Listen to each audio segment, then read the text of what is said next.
Lights, camera, action, huh? Probably forgot the lights. What's up, everybody?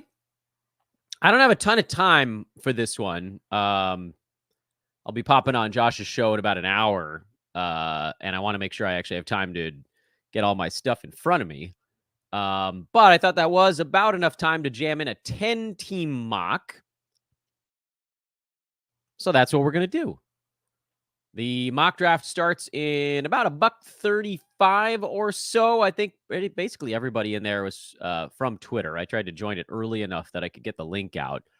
I don't know if there's clamoring for a 10-teamer. Obviously, you can just look at where pairings line up if you kind of want to figure out how this works for your 10-team league. I also think you can just look at the numbers on players as well, so you can extrapolate this to another one. But I just didn't want to go deeper than, 130 picks deep. And we'll see if we even make it to the end of the bad boy. But I do want to make sure I have time to get myself tidied up a little bit over here before jumping as a guest on another pod. I think I got to be a little bit better prepared for that than I am to just sit in and screw around in a mock draft. Let's throw that on the screen here. I like this view is probably the best one for you guys to see everything all at once. Draft starting in about 38, 37 seconds, something like that. I have no plan going into this one. I'm the 10 slot, which sometimes lends itself to punting. Maybe not quite as forcefully as the 11 or 12 would in a 12-team league. 10, you've got slightly better possibilities. You'll have better guys on the way back in a 10-team league with the 10th pick, and you guys get the idea there. Quickly here, let me throw my face back up in kind of the big screen version. At Dan Vespers over on Twitter. I really want to try to steer as many of you guys to social media as humanly possible because we're going to do so much in between shows at DANBESBRI, especially once the season gets rolling. Draft is underway now, by the way. Jokic and Embiid. And Halliburton goes 3. Luka still on the board. This is a head-to-head league, mind you. And there goes Luka at 4. Shea goes 5. I'm going to assume it's going Tatum and Steph here. There's Tatum. And Giannis goes ahead of Steph. A lot of trust in Giannis's knees, and certainly for head-to-head punt builds. Makes a lot of sense. Great punt build guy, Giannis, if he can stay upright. There goes Steph at 8. So, I'll have a decision on my hands here. Most likely, you'll see LaMelo come off the board. Maybe the decision will get made for me. Because LaMelo is a solid first rounder for head-to-head leagues, just in terms of the things he can do. And you just roll into the punt field goal build, basically. What's Patrick going to do? All right, Patrick, you're winding it down here, buddy. What are you going to do? Better make a call. Patrick goes Kyrie Irving. Interesting twist. So, question for me now, LaMelo, Dame. Does it matter which order I go in? Do I lean into those two guys or do I try to balance it? And the answer is this is head-to-head, so you probably lean into it. Nice thing here is that I can stack a queue and I have 2 picks in a row to talk about it. LaMelo Ball last year, 23 points, 6 boards, 8.5 assists, good steals numbers, big threes, bad field goal, good free throw. And then Dame, you pair that up with big scoring, big threes, decent assists. Steals not quite as great, but great free throws. You're basically leaning into a guard build right out of the chute. And frankly, it's not an insane thing to do because the other options here are you go Domantas Sabonis and try to pair LaMelo with a bigger guy, or do you just take the good stuff in front of you? Because LaMelo with Domantas, I don't know that you're really that competitive in scoring. So you might as well just shore that side up. So I have a really good start in assists, 15, 16, likely between those two guys, something in that neck of the woods. Probably 15, safe play. Good scoring, great threes. I'm dominating in three-pointers. Free throw percent, I'm in very good shape. Turnovers, not so great. And steals is fine. And when I go into these guard-heavy builds, which, again, I didn't have this plan going in. I thought LaMelo or Dame would get taken at 9, and Kyrie got scooped there. So I changed what I was going to do on the fly. I thought I was going to go balanced, but then they left me kind of the guys that I would want at 10 and 11 in a head-to-head build, and it'd be foolish not to take them. Trae Young, by the way, who just went at 16, and I'll fill in some of the gaps here for you guys in a sec, is the other one you look at as the pairing if you're going guard-guard. There are so many centers on the board that going guard-heavy early is just not that nuts. Trae's a very good punt field goal guy. Gets a bigger bump than Dame does in that one. But in a punt field goal universe, Dame was basically the number one player in fantasy basketball last year. That's how good he was on that front because of how strong he was. Free throw, threes, and points, hyper elite. Assists, pretty damn good.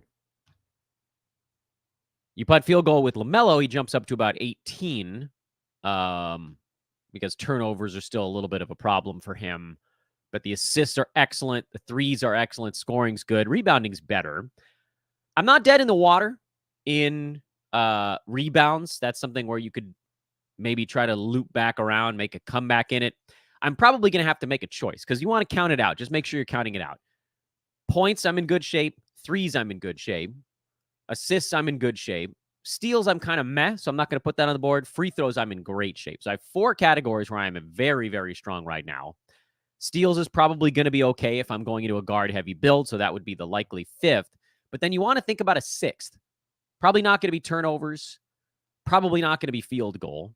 So probably wipe those out. So then you're thinking, do I go rebounds or do I go blocks? It's probably easier to go blocks because there are guys that block shots and hit threes and score that aren't that great at the traditional big man stuff. And those are guys that you want to think about targeting in the mid rounds because if you don't get them, it's very hard to complete that guard-heavy build. I got a lot of filling in to do here. My turn is coming up. I highly doubt that Cade Cunningham would get back to me, but he's obviously the next obvious choice for a guard-centric build. Freddie VanVleet had no chance to get back. He's also a very good punt field goal guy. And I get it. You can shore up some of the categories that you're weak on here early, like making sure you get the steals, making sure you maybe even think about blocks. But I don't think you need to go the Miles Turner route. I think you can look for a similarly constructed player that has maybe more holes than Miles Turner or doesn't score as much. Anyway, my turn's coming up here, so I got to start to lock in. The fact that Kawhi Leonard is still on the board might change the strategy here. There goes Cade at 29, so that does change the strategy. Paul George has a tough time staying upright. He's an excellent punt field goal guy, and he shores up steals in a really big way. I'm going to run out of time here before I actually say something smart. But the fact that Kawhi Leonard is still on the board, I know he's good in field goal percent, but you almost feel like you need to take him. You know what? We'll go Kawhi because the fact that he's still there at 30, he's just too powerful to pass up. With my other pick here, and Kawhi's good in defensive stats as well, so that covers up some of the steals. It actually brings me, rebounds, or not rebounds, free throw, that stuff gets even stronger. James Harden is also still on the board. And again, punt field goal guy, like, he's a behemoth. I get it. These guys are tough to make the case for. But Harden punting field goals was a top 10 player last year. Kawhi takes a little step down punting field goal, but again, that's not the issue here. Look, Harden was 1.2 steals. Kawhi was 1.4. Those guys both hit three-pointers. They both score a decent amount. Harden a decent amount. Kawhi a pretty good number. Assists are now locked in. I don't have to think about it. Free throws locked in. I don't have to think about it. I'm in really great shape for 4 and change categories. I think steals are in pretty good shape too because LaMelo, what was he at last season? LaMelo Ball was 1.3. So I got a 1.3, a 1.4, a 1.2, and then Dame, who's going to be like around a 0.9 to 1. So that's not great. But if you roll out all together from your first 4, I'm going to look for some big men that can get steals or block shots, or a combination of both, I guess. And that's the next move here coming up. All right, so here's what happened. I gave you guys the first round. Second round was Dame, Anthony Edwards, Kevin Durant, Domantas Sabonis, Anthony Davis. Again, this is a 10-teamer, so grain of salt here. Pick 16 instead of round. Maybe I should assign it by number. 16 was Trae Young, then Devin Booker, JJJ, Donovan Mitchell, Mikal Bridges at 20. 20 through 25 is Freddie VanVleet, Desmond Bane, Jimmy Butler, Lauri Markkanen, Cat. 26 through 30, Wemby, LeBron, Bam, Cade, who would have been a very good fit for my build. Then I went Kawhi and Harden because the fact that those guys were still floating around out there at 30 and 31 was absurd. And this is why you need to be ready to pivot, because I'm looking for these guys that, oh, what am I going to do? How am I going to fit these dudes in? I just got guys that are likely top 10 punt field goal guys. And there's a very real chance that I have 4 guys on my team right now that in a punt field goal build are extraordinary. The only problem that you stare down the barrel of here is that the reasons that all 4 of these guys are very, very good in a punt field goal is pretty similar. They're good at scoring, threes, assists, steals, and free throw percent. I need to make sure that there's a 6th category that I have somewhere in my back pocket that'll allow me to weather any storm in the 5 that I need the most, because steals can fluctuate. You might run into a week where Kawhi sits out a game or 2, because that's going to happen, and maybe LaMelo misses a game or 2 with an ankle thing. And is my team going to be able to still win steals? They'll still win assists. They'll probably still win points because I'll get guys that can still score the rest of the way. They'll win threes still. They'll win free throw percent.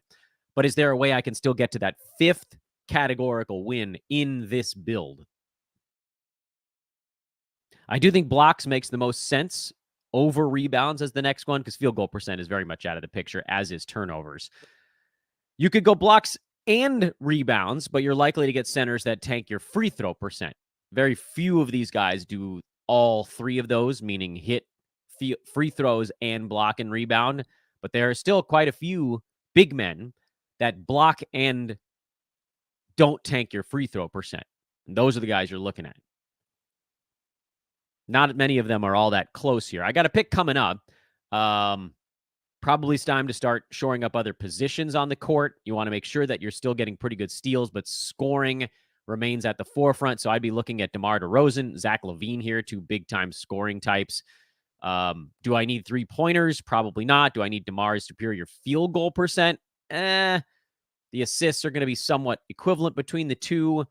Those are the guys you look at for one of these 2 picks. I'll just go ahead and I'll throw Zach LaVine in the queue because I think he'd just keep building my lead in 3-pointers at this juncture. Not super worried about the other stuff. And then the other thing here is, do I think about going OG Anunoby, trying to get the big steals bump? Do you look at someone like a Jalen Williams and kind of reach down the board a little bit? I don't think I need DeMar. OG, neither one of those guys is going to score a truckload, but you really do want the steals at this juncture. So I'd probably go OG. He's likely to beat this draft slot of 51. Jalen Williams probably does too. Let's flip over. Let's go Jalen Williams and have a little fun with it. Why not? We'll go young on this pick. So that's now covering up that 5th category. Make sure that my guys are still getting guard stats, but also getting steals, more important than the other things. So I sacrificed a little bit in scoring with Jalen Williams in favor of getting the steals. Other guys like Bradley Beal are on the table there. I mentioned Anunoby, DeMar DeRozan. There are actually a lot of choices that fit the team at that juncture. I don't want to say too much about the strategy coming up because I know folks that are in the mock draft are watching the mock draft, which, by the way, reminds me, like, rate, subscribe. You guys know the drill at this point. Like, rate, and subscribe. And do follow me on Twitter. I'm going to keep yelling about that until everybody makes the plunge. At Dan Bespris on social media. I promise it'll be worth your while, especially once the season gets started and we start doing all the things that are happening rapid fire. Streamers during the day, guys that get hurt, you figure out who their replacements are to pick up. End of the night stuff to take away from the boxes. We do a lot on social, so I really do insist that you guys find me over on Twitter, even if you hate the platform. Believe me, I get it. It's a hellscape, but we're going to need it. 4th round, by the way, I started it with Harden, then it went Porzingis. Again, that's 32. It was a 10-teamer. Miles Turner, De'Aaron Fox, Paul George, the front 5, back 5 in that round. Darius Garland, Pascal Siakam, DeJounte Murray. That's a really nice pick at 38. Jaylen Brown and Drew Holiday, who I'm mostly avoiding. But again, for steals, he actually would have made some sense. 41 through 50, Jalen Brunson. Then Chet Holmgren is a good fit for my build, but he's obviously gone. Evan Mobley, Brandon Ingram, and DeAndre Ayton.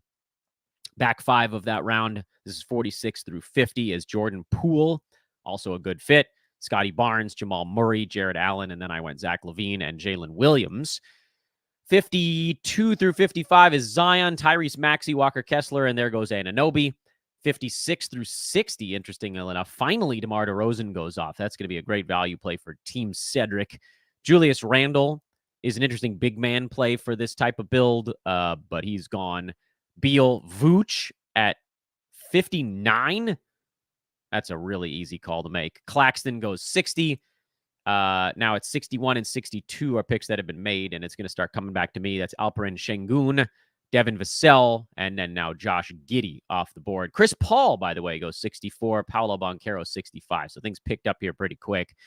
This is almost definitely a spot where I need to take care of one of the categories, my safety net category, because once you get past, this range, there aren't that many shot blockers left that aren't disastrous to your free throws. Franz Wagner, Rudy Gobert, Jeremy Grant. That's a good one. Again, you got to look see if your league is ending early, though. That's the one that could get you in trouble. So Team Patrick, who's actually watching live, Patrick Lounsbury, former host of our Celtics cast here at Sports Ethos, takes my Brook Lopez, you son of a gun. That's the guy that I basically needed at that spot. I don't know that I'm going to get blocks in this round anymore. So I'll go ahead and I'll start taking guys that I think are good values and guys that I think are going to score. I think Tyler Hero is going to score a bunch. I like Cam Johnson here as well. I like Tyus Jones, but I don't really need the assists. I don't think I'm going to go too much farther down the board than those guys. So we'll go Hero for the scoring. I'm immediately regretting that. I should have gone Cam Johnson. And then the other one is, Cam Johnson and the steals are kind of calling out to me here. He, again, fits the build, takes care of a forward slot. I think we'll probably go Cam. None of the other guys at the top of the board here. And I know you don't have to draft from the top of the board, but you're also kind of looking to see who might get back to you. So we'll go ahead and go Cam Johnson, take care of threes some more. Actually gives us a better shot in turnovers. I know early on they're not good with LaMelo and Harden, but the other guys on my team are actually not that bad. So I think my team is now back to kind of mid-pack in turnovers. It looked like it was going to be a disaster. Team is still horrendous in rebounding. There's absolutely no prayer in rebounding. Team is also very bad in blocked shots, but that can be accommodated pretty quickly because I do have a few blocks out of Jalen Williams, James Harden. Kawhi will get you half a one, that kind of stuff. Like Harden got half a block last year. Kawhi got, I think, half a block. LaMelo was at 0.3. None of the guards here are big-time shot blockers, but like one or two functional ones gets us back into the maybe department there. Again, everything I do at this point is built on the base of I will not lose those five categories. It's a guard build right now. It's almost a punt bigs team. But it's not wise to go all punt bigs because, for one, you're going to have issues filling out your roster. I don't even have a center yet, and we're about to get to the 9th round. Second thing is, if you're relying on exclusively five categories, and then you're saying, okay, well, field goal percent is dead. Rebounds, it's too late to make up for that. I know Harden and LaMelo are actually pretty good rebounders from the guard spot, but, getting 6 and 6.5 out of those guys is not going to cover what some of these teams are getting with their early big men of 9, 10, 11, stuff like that. So we're at a juncture here where we are fantastic at 5. Threes, scoring, assists, free throw percent, steals. What's the worry? Of those 5, is any of them a real worry for the team right now? Could I lose one of those? Scoring is one you could lose to a team that focused really hard on it. So that's, again, where you want to make sure you have at least like a 50-50 shot at 2 more categories. And you can probably give up on 2. Rebounds are dead. Field goal percent is dead. So the 2 maybes are blocks and turnovers, believe it or not. Because, again, after those first couple picks, my turnovers are not that horrendous. Cam Johnson is low. Zach LaVine is pretty low for what he does. Kawhi is actually really low for all the stuff he gets. He was only 1.7 last year.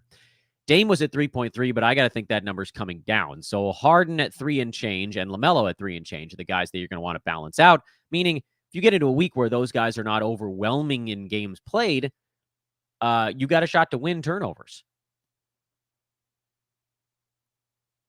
Blocks are getting farther and farther away. Someone just took Onyeka Okongwu at 83. He was going to be a guy that I could have looked at there.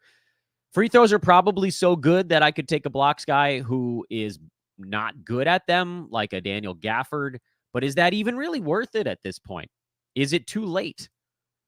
What centers are out there, or center eligible players are out there that would then help my team in other ways? Wendell Carter Jr. is better at rebounding, does not really block shots, and is okay at free throw percent. So that covers one of those. But you're kind of looking for a center that's a little more well-rounded. I don't want to give away the strategy at this point, but you're probably now waiting a little longer to make that move because the ones that you were eyeballing early are no longer on the board. My turn's coming up. After we have our turn, I'll throw the board back up there so everybody can see what's going on. Really here for head-to-head, this is where you under normal circumstances, you almost have to take a center, but I'm going to risk it. You know, they say you got to risk it to get the biscuit. This is a perfect time to do the unthinkable. We'll wait and give everybody an opportunity to see what that is. Ilya and Patrick still have to go before me here. Oh, Mark, you're in the draft. I didn't realize that was you. What's up, Mark? Mark was on this show last week. Oh, my turn. And, of course, Patrick takes my jaw, and Kuzma goes right in front of that. Those are the ones where you're looking at scoring, and you can take the free throw hit. Well, this is where I should have had a cue, but because I'm not trying to give away my picks to the people watching the thing, that kind of screws everything up. And I'm in real panic mode now, guys. I don't think I really want Terry Rozier, but I think he's going to end up on my team. We'll go Tobias Harris because I know I need more power forward eligible guys, and that takes care of that problem. It's hard to talk through this one. I see the center that I'm going to want. I feel like at 91, it's way too early to do it. So we'll do something else up here. Ooh, this is tough. I walked myself right up to the edge of the board. We'll go Rozier. Go ahead and do Rozier. I didn't like that one. I was going to stash John Morant with one of those 2 picks, and I thought about going Scoot. I doubt he comes back to me at this point, but that would have been another direction to go. But that likely does blitz your turnovers. And there goes Scoot immediately after me. So, Patrick, what are you doing here, buddy? You're killing me. Not a fan of my picks at that spot. I really should have been paying closer attention, and I wasn't. Maybe I should just load up the queue and say the hell with it, that people are watching and deal with the after effects. But you know what? The lesson here is don't invite people into your mock draft that are then going to be watching the mock draft. Because now I'm driving scared. Anyway, not great picks there. Tobias Harris, like, fine. He'll get me some scoring. Rozier will get some scoring as well. It's not the end of the world, but those guys didn't take care of the stuff I was looking for. Team does continue to be serviceable in turnovers, though. That's now becoming a little bit more of like a 50-50 one instead of like a 25 to 30% one with these late grabs. I still think points, threes, assists are in excellent shape. Rozier will get a handful of those. Curious who's still on the board when we come back around to me. I'm not at all interested in these centers at the top of the list. I don't think Robert Williams is going to play all that much. Daniel Gafford's kind of injury prone, and it's getting to be too late for my team on blocks, rebounds, and field goal percent. One of those things is going to have to give because I don't want to be a punt 3 categories team, but it's getting awfully close to that now. As you look down the board, I don't really much care for the players at the top. Ooh, zipping along here. Spencer Dinwiddie is interesting for, again, our particular build. DeAnthony Melton, if you want the steals bump. Zach Collins at the big man spot. There goes Melton, right, as I'm talking about him. Jordan Clarkson in a punt field goal gives you that nice little points kick late. Then you start to move down the list a little bit. Colin Sexton gives you a scoring kick if you need it. Keegan Murray is going to be interesting this year. Brogdon sounds like you might actually want to play in Portland. But again, I'm at a severe disadvantage here because I've got to shore up center somehow. And I'm running out of time to do it. Some of these guys that don't have center eligibility kind of screws things up, doesn't it? Anyway, there goes Trey Jones. Hope you guys are enjoying me after I panic picked my last couple. I don't like going hard punt like this, but on the head-to-head side, you can get away with it. Roto, this team would be an absolute train wreck. Train wreck, I tells you. If anybody has any questions, you can throw them into the chat too, if you like. Here's the draft board. I know I got a pick coming up. You got like 15 seconds here to see what everybody's doing in front of me. All right, time to start throwing guys in. So Dinwiddie is interesting. Collins is interesting. Clarkson is interesting. I don't know how many names I'm actually going to need here. Nurk is actually kind of interesting as a big who likely will assist a little bit, but I'm not too enamored with his free throw percent. Bobby Portis, if you just wanted to go with points and boards and not an awful free throw percent from your backup center, not all that jazzed about it. I don't like Jonas Valanciunas this year. Christian Wood doesn't have center eligibility. That's surprising. How did I not know that? Anyway, it's back around to me. I got plenty of guys on the list here. I'm definitely going Zach Collins because he's a facilitating big man who gets steals and blocks and threes and will not tank my free throw percent. I don't need the rebounds all that much, but he also doesn't hurt turnovers all that bad. And now we might as well go points. That's the thing that can fluctuate so much on a week to week. So we'll go Jordan Clarkson. He's still going to have the green light to just start firing like a loony bin out in Utah. And we'll just hope that he's not shut down before our fantasy playoffs are done. This draft, of course, goes, other than my 2 panic picks, went a little easier because it's a 10-teamer. So you're going to have just juicier players. But at the same time, like Kawhi and Harden went 30 and 31. That doesn't matter if it's 10, 12, whatever. That's pretty late for those guys to go. 30, 31. Like, rate, subscribe. Like, rate, subscribe. Like, rate, subscribe. He says. Oh, and again, I'm doing it another time. Social media, guys. Beg of you, find me over there at Dan Vespers. It's going to change the way we play fantasy basketball this year. DANBESBRIS. Shout out to Manscaped, by the way. Use coupon code ETHOS20 over there to get 20% off and free shipping on your order. ETHOS20 is the coupon code at manscaped.com to get 20% off and free shipping. Free shipping! But mostly 20% off, manscaped.com. They got the new handyman. Where did I put that thing? Darn it, it's on the other side of the room. Wanted to show you guys on air. It's compact. I have small hands, so for scale, this is probably not going to be that great for you, but it's only like that big. Really easy travel, and it's not a sideburn trimmer. It's an actual, like, electric razor, so you can get a nice close shave with that. That's their new device, and they have something actually really amazing coming out 11 days from now over at Manscaped. Hope you guys are enjoying, by the way, just watching the board zoom by.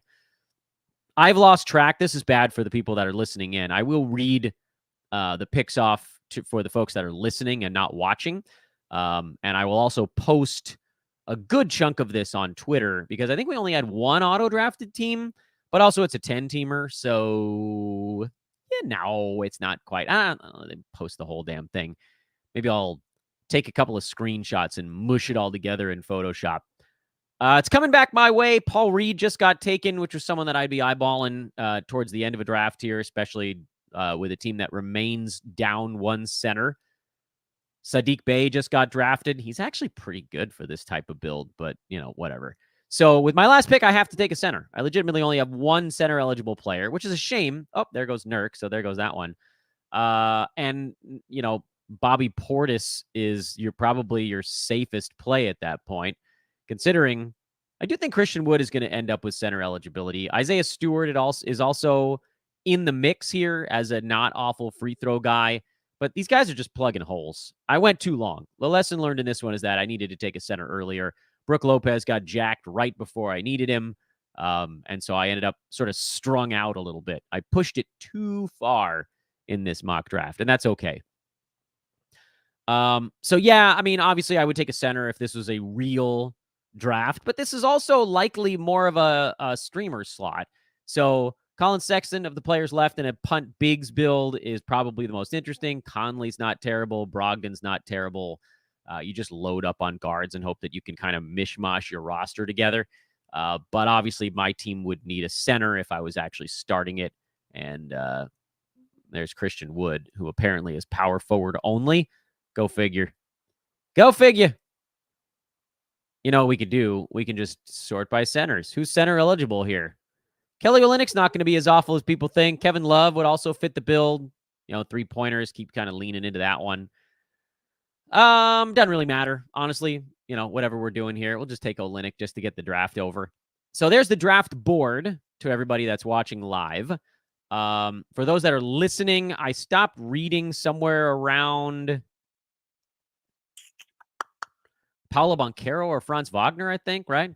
That was the 7th round. All right, so let's start there. Franz Wagner, Rudy Gobert, Jeremy Grant, Brooke Lopez, Tyler Hero.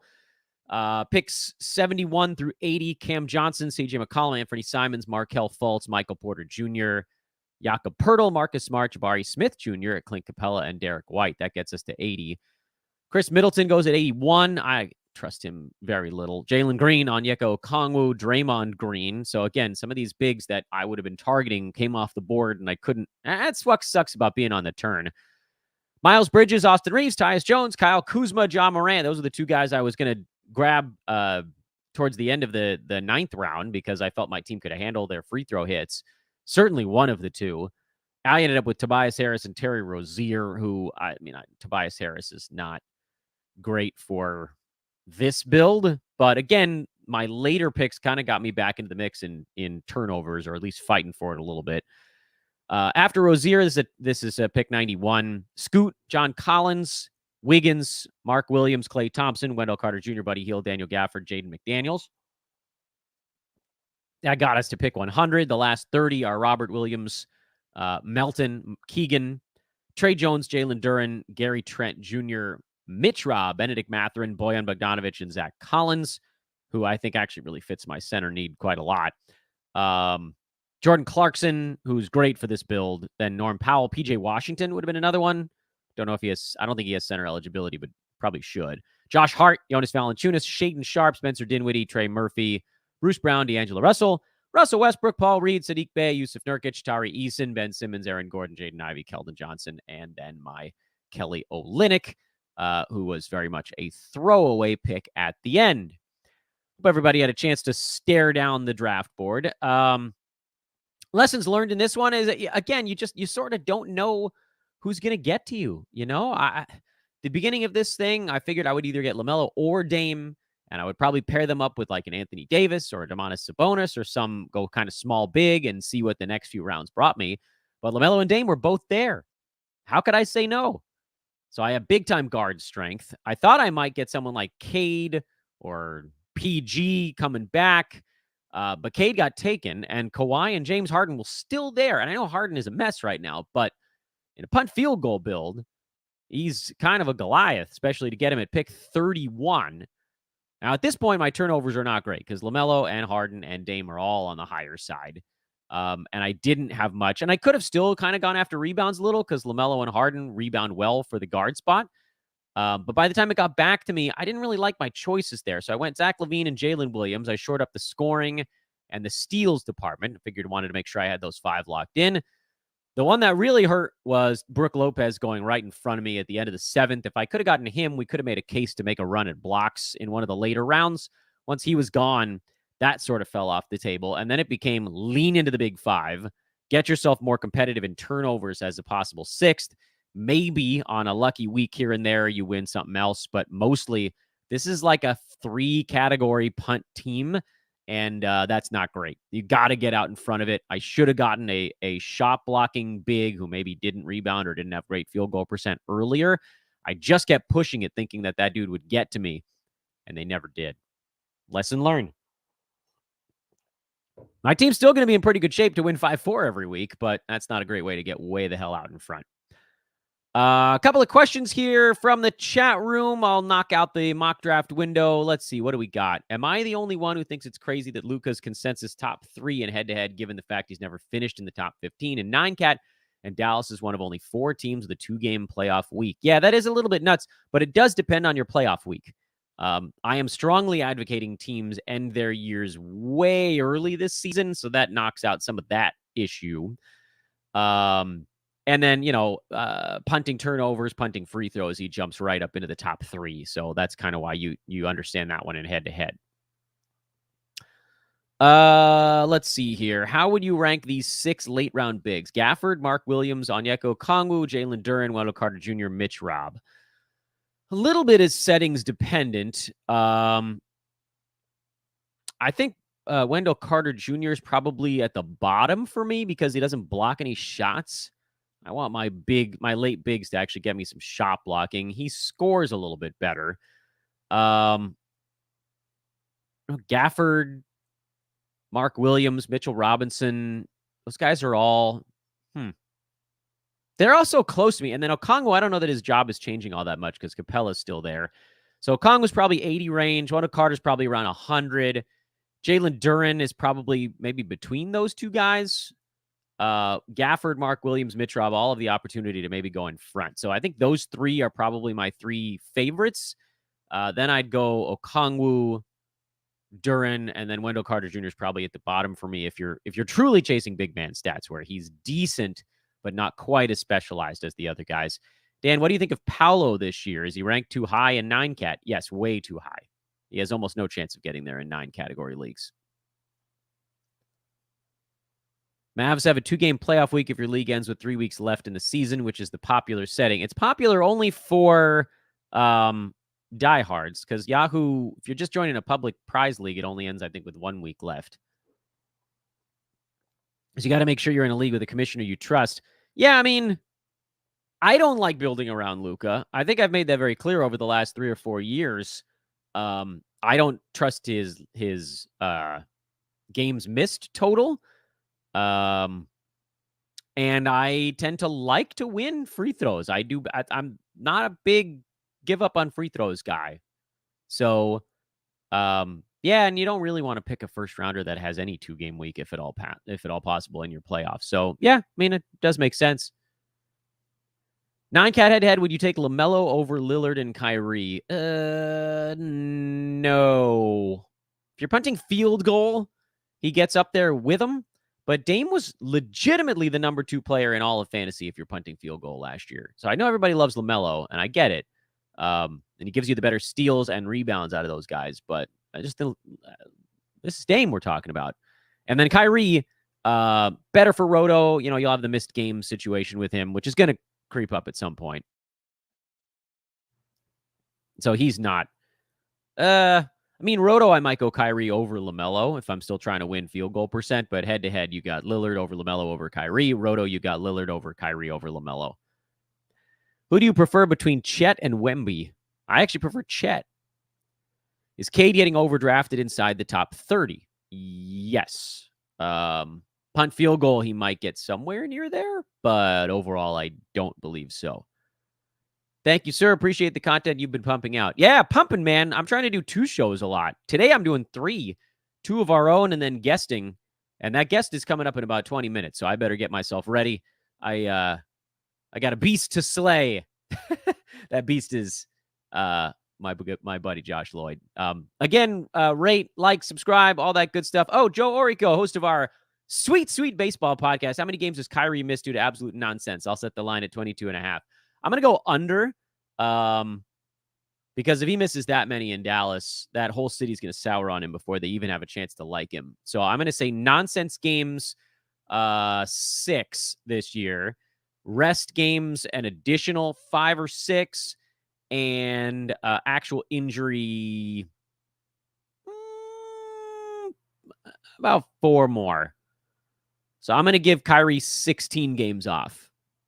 66? No, that's high. Let's do another 4 for injury. 62 games total for Kyrie. 8 injury, 6 nonsense, 6 rest. Injury rest can fluctuate.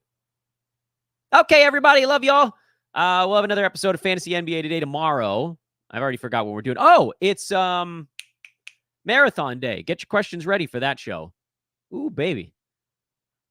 Have you ever tried sleeper format? Any type of players you think are more valuable on there? Nah, I like doing stuff all year long. Nope, not for me. Okay, I'm out for real this time. So long, everybody.